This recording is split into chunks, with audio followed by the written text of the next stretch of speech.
ඒ මචං මේ මූ ඉවරයි වගේවා උඹ හුස්මට එන්නෙත් නෑ. අඩු මූ මැරෙන්න කලින් කිව්වා නේද බං මේ ගේ අපිට ලියනවා කියලා. දැන් මූ මැරුණොත් අපි කොහොමද මේ ගේ තියාගන්නේ? මේ ඉක්මනට ගිහින් ගන්න අර කුටුවල තියෙන අන්තිම ගාලු පත්‍රය අරන් වරන්කෝ. මේක මැරෙන්න ගන්න අස්සම් කරගන්න.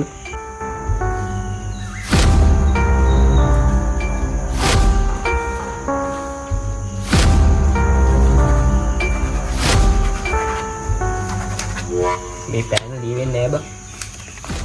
යකෝ ලක්ෂ 500 ගේ ලියාගන්නදී උඹ රුපියල් 20ක් දීලා පෑනක් ගේන්න බැරි වුණාද? ඉතින් උඹ ගේන්න එපා. හරි හරි.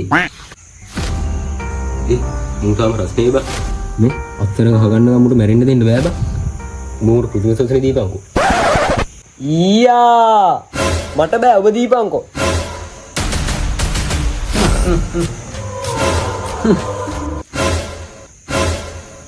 තොප්පි දෙන්න මගේ යාළුවෝ නෙමෙයි. තොප්පි දෙන්න මගේ දේපල වල විදින්න ආපු කාලකන්නේ.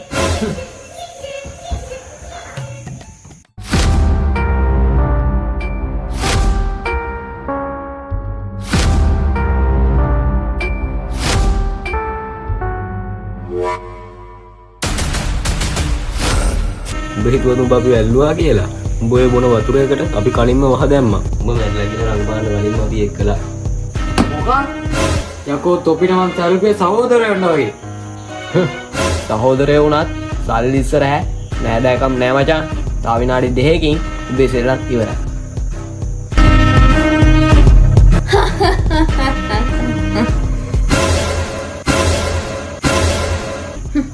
මහත්තයෝ කලබල වෙන්න එපා. ඔය වතුරේකට වහ දැම්මේ මුන් දෙන්න නෙමෙයි මං. ඈ? ඔබ මොකටද මේකට වහ දැම්මේ? අපි උඹට සල්ලි දෙනවා කිව්වනේ. ඈ? නෑ මං වහ දැම්මේ ඒ වතුරේකට විතරක් නෙමෙයි. උඹලා දෙන්න දැන් මීට කලින් දීපු තේකටත් එක්කම. ඈ? කමනි. උඹ මට වඩා වැඩක් වෙන්න හදුවනේ.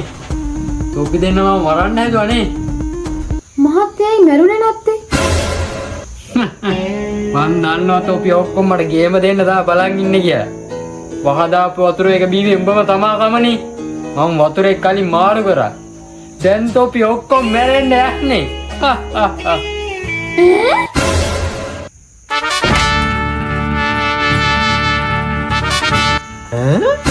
ලෝය මහත්තයා?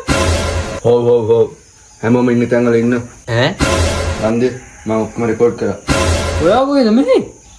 මහත්තයෝ මම ඔයාගේ යාළුවන්ට වහදින්න හදපේ හැංගිලා බලන් හිටියේ. මේකේද අයිතිය දැන් කාටවත් නැහැ. ඈ? නන්දේ ඔයාගේ අන්තිම කැමැති පත්‍රය තියෙන්නේ ඔයා මරුණොත් ඔයාගේ දේපල මට අයිති වෙනවා කියලා. ඈ? මං එහෙම ගල්ලි වෙන්නේ නෑනේ. ඔයා ලිව්වේ නෑ මම ඒක එඩිට් කරා. කට් බලනවද දැන් මේ ස්ක්‍රිප්ට් එක ලියපේ ගන්න පිස්සු. මේකේ තියෙන ඒකටවත් තේරෙන්නේ නැහැ නේ බලන්න. ඕ වැඩේ නතර දාලා බලයන් ලම්බලා. එතකොට අපේ පඩි මොන පඩිද? පඩි නෑ. ඵලයව යන්න. තෝරේ පඩ. Sorry.